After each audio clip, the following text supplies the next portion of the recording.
I resist the idea that music for pianist has to be learned the notes, then the rhythms, then the phrasing, then the expression, then the pedaling, then the right tempo progressively reach for technical reasons naturally, and then altogether memorized.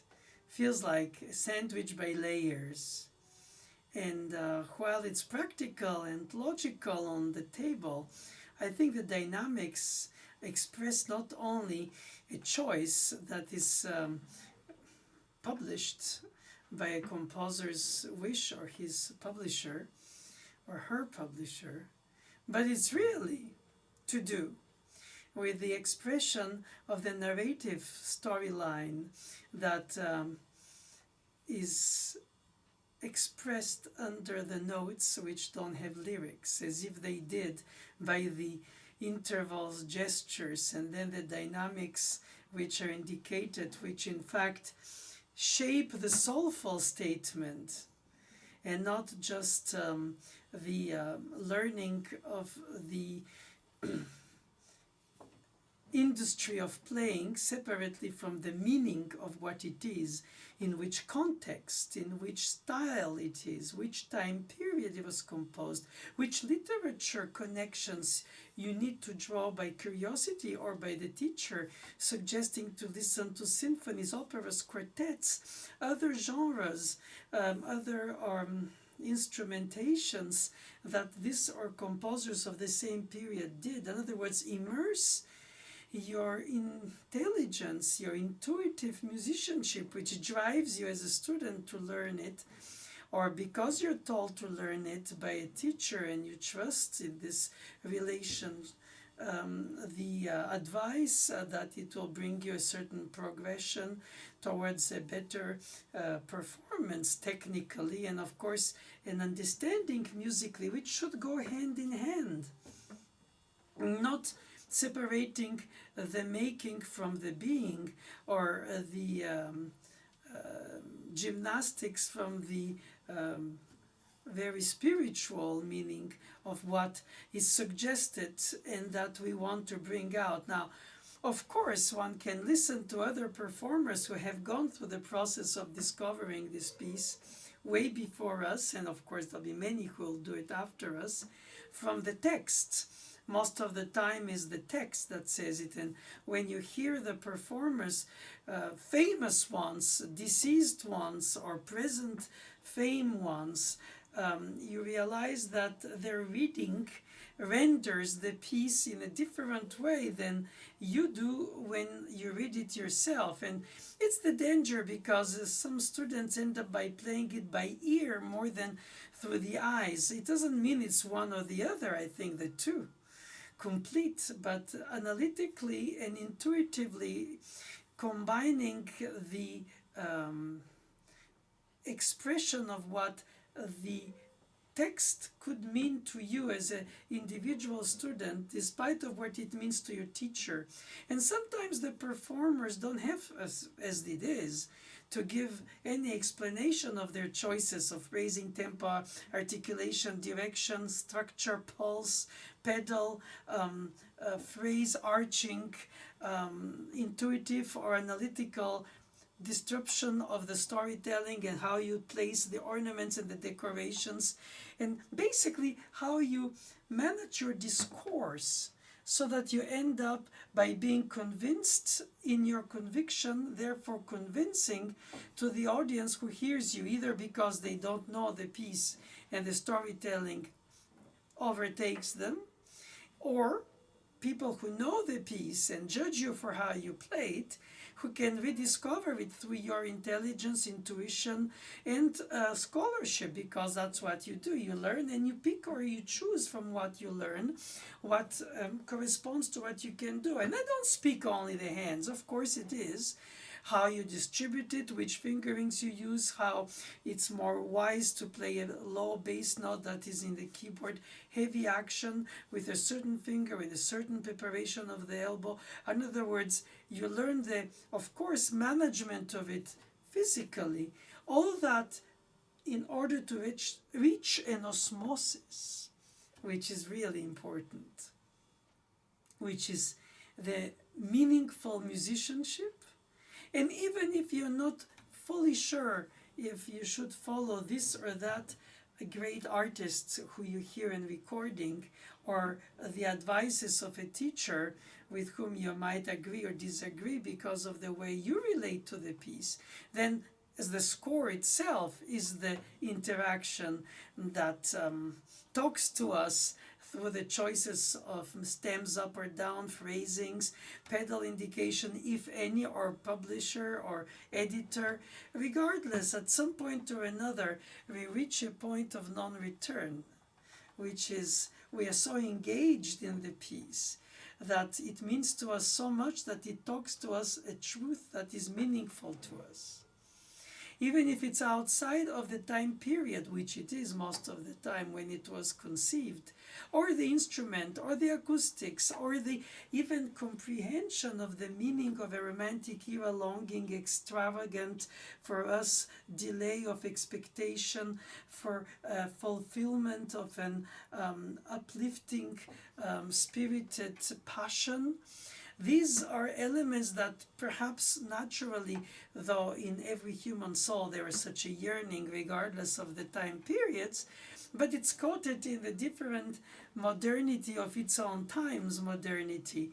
And therefore, it's not about a museum rediscovery or rewalking in time machine, rather being in our present with this music of this past, because of some universal expectations that are there to be met. The excitement, the impatience, the anxiety, the inner anxiety, the outspoken anxiety, the daydreaming, the even thoughtfulness, just as if you share your thoughts, not necessarily wording them. And it's a theater experience, how you materialize the words through a character which you embody as an actor. Here it's soulful, it's spiritual. You enter in the meaning of this dance, or of this fugue, or of this polyphony, of this secondary, tertiary voice. They're not only secondaries, they're more than. And sometimes you feel like you have to make a choice. What am I supposed to bring out? And of course you could agree or disagree when you ask it from the teacher, but at least you have an option to have a mirror that brings you back to yourself, and then you go to the practice room and you still have the score in you, regardless of the teacher and the great stars who played. And of course, the frustration of the technical aspect of controlling a piano when it's pianissimo, and you don't want to reach a hairpin beyond mezzo pianissimo.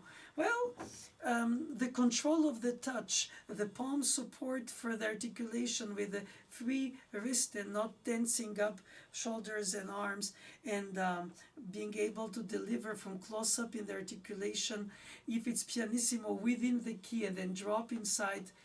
In other words, into the second escapement, and obtain a warm, intense touch of softness that can last for a longer phrase. If not, it's very easy to start piano and the second bar be mezzo forte already. Then the margin of progression lacks its spread arching of the phrase, and you have to always set yourself arrival points for each sentence, the punctuation, the where you tend towards. And it's different in the Baroque with a structural group of bars for a structural thematic statement in materialistic facts, which is a 2/4, a 4/4 in the meter, and how many eighth notes, how many 16th notes, and all this dum ta dum tum tum tum tum digga dum dum pum pum. It's intuitive or structured in the writing, because after all, you don't guess it or improvise it anymore as they used to for some aspects of music making in the past. Today we recite the text because that's what is expected, and by judges and by auditioners and by everybody in the music world with editions. But beyond that, you have to play also the rubato, or the phrasing, or the breathing between the sentences. Not that you need it physically like a wind or voice player, singer. So you end up in a situation where you could evolve from one day to the other with the mood and say, okay, well, it's versatile, but you have the pedal, you have acoustics, then the piano keyboard is heavier, some keys respond better than others, then you have unexpected holes, so you have to practice hold and poke for the articulation and the depth of the key. In other words, you go back to basically spelling bee, then you go to the next step, which would be syllabic, and then words, and then stanzas, and then pages, and then chapters, and then the whole structure of the piece constructed within all the details that lie down in it. And you display it. And that's why I don't believe it's very useful to learn it by layers of the notation, the pitches and then the rhythms, and then the even if it's by subsections, to make phrases, to imagine how you want it and find which fingering could happen to be best fulfilling this according to the different way of the display of the keyboard in the key that the composer chose, etc. And then a teacher's advice, how to handle it best in order to be reliable when you perform it, in order to be able to express yourself through the music, thoroughly, honestly, to the text honest, but also to the spirit of the text honest. Therefore, in the understanding of the culture where it comes from, where this waltz comes from, where this mazurka comes from. And it doesn't mean that you played better because you're more informed. It means that because you're informed, you make choices in the soundscape that brings you to bring this or that out of the aspects that are so many in the piece, or fewer, but you choose which one guide you. And you can change mind with time. It doesn't mean that it's set in stone. And of course, competitivity, early, quickly learning might be a problem. If you're not a good sight reader, it's harder. If you're a good sight reader, it's differently harder, because then you overlap some details. If you're a slower reader, you only get the details, but not necessarily the big picture. And by the time you know it enough to play it, to start organizing that narrative storytelling, it takes long time, and then the memorization comes in mind in terms of structure, details, harmonic progression, keyboard harmony, knowledge of the type of harmony by tonality or atonality in some styles of the 20th century, of course, and 21st. In other words, the language, the aesthetics, the time period, the style, the genre are not just words and structured class words, what you learn in a given class, but you don't apply necessarily in your daily music making.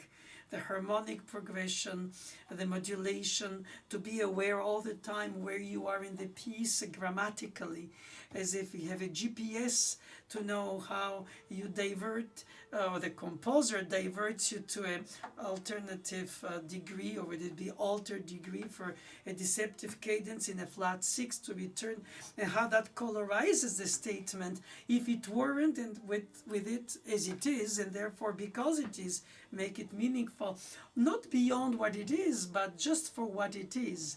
In other words, you don't want to overstate it, but you don't want to either be unaware of it. And so this awareness is at several levels of musical intuition that your ear captures as soon as you hear the piece. And once you play it, the ear goes to the fingers, but the eyes have to control what you read and see if what you read corresponds to. There is a reason for the notation that leads for us to play what originally the composer intended. So between the composer's intent, the type of notation the composer chose, the publication of it that reaches us, and then our understanding of all this musical world which is embedded, because there's no lyrics like in arias, or you can imaginary put them in with the gestural intervals that can bring you to more intuitively find an expression of the line which you hear only in your head. Of course, you count the beats for the structure and the organization of bars in a groupment of beats for the phrase or the structure of the phrase, and which leads to what. I am very keen to teach all this at the same time, not to confuse the student, but to bring the student to an awareness of what to be yearning for, the quality of the tone, the style of the tone. Is it vocal? Is it operatic? Is it an aria from church music or sacred style? Or is it imitative of a dance? And which kind of dance? Okay, stylized, but dance nevertheless. What are the steps? Where are the pulses? It's not a question of accents only, which is a bit reductive because we often use that as such, but it's more about organizing the pacing of the statement.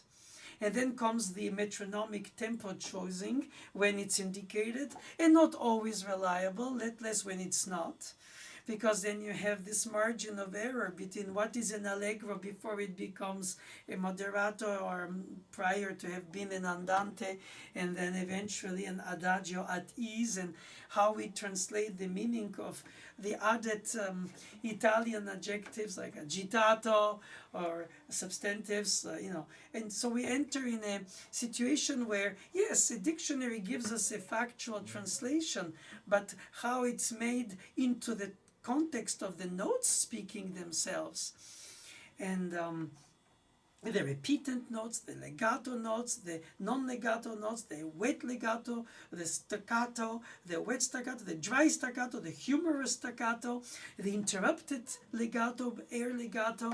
There are so many subtleties into the quality of the tone that you can imagine either through tastes or perhaps colors, or perhaps orchestral instruments, timbres, and perhaps a combination of it all. Whatever triggers the imagination, or perhaps a poetic reading, if that is applicable. And it's not easy to, out of context, bring all this, because it takes time to immerse yourself meaningfully in whatever you think this is supposed to be, other than how the others played, the famous ones, or the teacher says and the score says, and you can basically put it together, sort of like saying words that you don't know what they mean, even if you have a general idea. It's like many people accompany songs and they don't know the lyrics or understand the language, or eventually don't even follow the words when they accompany, because they deal with the notes they have to play and the rhythms in which they have to place them, or the patterns. So when you're the singer and the storytelling and the thematic organizer and the developer of the musical thought for theme and variations, sonata form, cyclic form, rondo, ABA, or something else, where are the transitions? How do you manage them? Where do they lead you to in terms of pulse and tempo and phrasing? And what are the contrasts between the thematic materials? Not necessarily always finalized, and sometimes hinted by the composer only, and not necessarily always overstated, as some composers like to structure organize it. And the structure is the coating, the essence is the style within which you have the statement, the mood, the expression, the desire to express the humanity in you. Is it the why or the when, which are those famous questions that we ask ourselves since birth, and then the how long, and the longing, and the expectation, and the patience or impatience, and the anxiety and the conviction, and the drive and the surprise, and the daydream combined with the action, perhaps in intertwined modulations. So much is going on, and it can be very clear or very confusing, because in Russian music you don't have an upbeat so much often to start the structure compared to Western music from, let's say, Western Europe in the 18th century. And that doesn't mean that you think differently, but you have to be aware of the statements. And sometimes even within the different styles they have downbeat themes or upbeat themes. It doesn't have to be always corresponding to the expression, though I'm convinced that for Russian it corresponds to the tonic accent on their language, which is on the first syllable. But regardless, one can say that if you don't understand French and you hear the language, you hear ta-ta, ta-ta, ta-ta, ta-ta. And if you hear Russian, you hear ta-ta, ta-ta, ta-ta, ta-ta. In terms of the pulse, if you say you don't understand the just phonemes, not the meaning, of course, if you don't speak the language, but you hear how the syllables and the words and the sounds individually combined into the sentences becoming chapters, etc., organize themselves. And I think that there is a certain awareness to have about mood music or structured music or pure music or music that is imitative of different sounds of nature or just very clearly a statement of the soul's situation that you want to bring out as a composer, and he communicated directly to the performer way beyond time, way beyond cultural changes. And I find it is fascinating, after all. Perhaps we misguess or misunderstand the meaning of a funeral march in Chopin or in Beethoven compared to how we address in different cultures funeral processions. But nevertheless, it is within their time period, within their context, that we need to learn where it comes from and eventually play it with a meaningful way that is different to us now. You can have an educated interpretation that comes from a cultivated awareness of the Spanish music tradition compared to the French or the Russian or the English or the Italian or the Asian, and not only specifically the Chinese or the Korean. The pentatonic is not defying all, and Debussy is not only whole tones, and Haydn is not only structured by 4 bars. Everything can be easily, for practical reasons, reduced to like trills on mordents and eventually other embellishments on the upper note and on the beat in the Baroque, and then on the note, and emotionally driven like a vibrato in the classic and romantic era. Those concepts are valuable.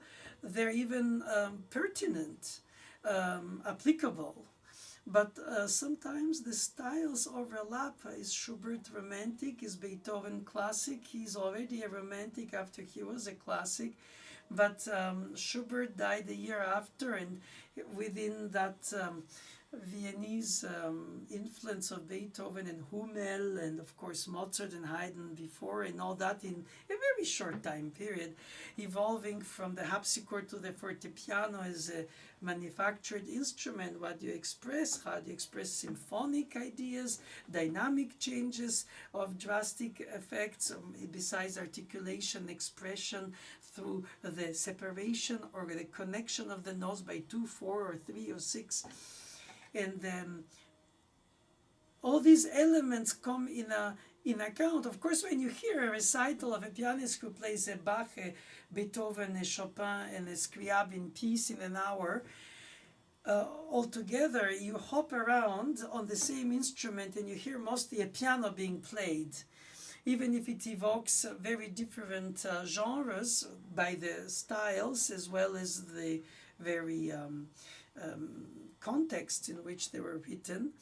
But then they have become a little bit more of a recital of finger prowess for pianists, and it's part of it. That's what Liszt started is in the recitals tradition, that he played other composers than his own.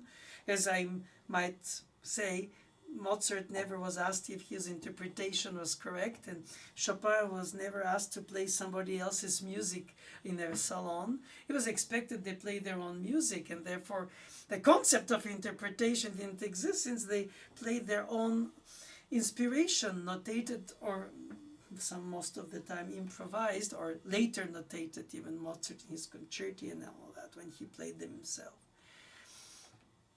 So it becomes a fascinating exploration of the human soul through the different time periods in the different countries, and how classical, what we call today music, thoughtful, meaningful, expressive, with dynamic ranges, not necessarily only rhythmic, not necessarily only melodic or only polyphonic, perhaps a little of all. Harmonic in its structure, perhaps for the pacing and the tension release rapport of the dominant to a tonic with a dissonance, or the tritone and the tonic. Of course, these elements are very much, when said like this, as I mentioned them quickly, appear very much like an ingredient that you put in a cookbook and then you organize a meal. Everybody has a different approach to the sound of Scriabin on the piano compared to Rachmaninoff, even if they're close in time and style, but so different. Debussy and Fauré, or Ravel, to mention a few, and then of course let less Haydn and Mozart, though there is so much filiation there, so to say, musical, and then Beethoven compared to Schubert or Schumann, and Liszt and Mendelssohn and Chopin, the Romantic era of the circa 1810 born composers. And the piano writing evolves into a symphonic, and chamber music is also a very organ-like or symphonic as well. So it's evocative, in Beethoven sonatas, from string quartets to symphonic evocations. You feel like he wrote sonatas through the piano, not only for the piano, even if he did write for forte piano from the 1897 or so until he died in 1827, 32 sonatas, which are certainly not for harpsichord playable on pianoforte, but already constructed and conceived for this instrument that can express through the hammer system certain impactful sound resonance, and it changes the paradigm of what is a dissonance and consonance and contrast, and what is the expressive meaning of a statement, if it's only the articulation of the, or the quality of the legato, or the quality of overlapping legato, and how you translate it on the piano if it's written for harpsichord. Or is it beyond what is written for? The intervals gesture that is evocative in the leap of love in the sixth, or around is an appoggiatura to the fifth, which is the perfect non-major nor minor interval, and then you start organizing neutral with expressive, major, minor, or none. And then you choose, and you see how the composer chooses all these elements in order to be expressing whatever they want to communicate through, that we understand, misguess, or understand, or misunderstand, or perhaps don't care to understand, and we just play it for what it means to us, outside of any context, of any culture, of any cultivated awareness of its own time periods, art forms, or historic events, or instrumental development. You can do that as well, and it's not necessarily wrong, but I think that the best approach is holistic, and therefore I think it's time consuming, but curiosity leads to more love of what you already intuitively love, in order to serve it even better, not that you're sure what is right or wrong and how much of a rubato dosage is correct, because many things like grace notes don't have rhythmic values, but they delay a meaningful note that you want to bring out, as if it was a syllable that is meaningful in the word, if it were a song. I think all these analogies to other instruments, other genres, eventually tastes or smells or moods, atmospheres of morning, evening, seasons, I think it's part of the expression, and the piano is an instrument that allows to be suggestive, since it has a single sound palette. The timbre is a piano, so it's more in lights and shadows than in coloristic effects of synthesizers, synthesizing or real instruments playing. The pacing, the phrasing, the breathing, the structural punctuation, the harmonic, rhythmic management, and the polyphonic, melodic phrase structure. Basically, it's how I feel, how I love, but then also how I understand, or how did I misunderstand, or oh, this is there and this comes from there and this is very interesting. So you end up discovering that there's some hidden or not so hidden thematic puzzled spreadings that you put together in your playing, not necessarily to make sense, but to evoke it. Of course, you play what's written where it is. You don't change what is already there, but you can play it with your own driven, convinced conviction, which you forge by hearing, listening, and to the teacher and to the music played by others, and then at some point you go by yourself in front of the score and say, this is what I want to do. I want to try to do that. This is how I hear it. This is how it's meaningful to me. And if I don't have the technical means to play it now like that, or control this dynamic range, or control this tempo, or this articulation shifting, or whatever it is, then I seek the teacher's help to handle it. And I think that is what I'm mostly useful for, but also to give some hints about all this contextual culture of extracting each note away from only its other notes, but to be part of a statement.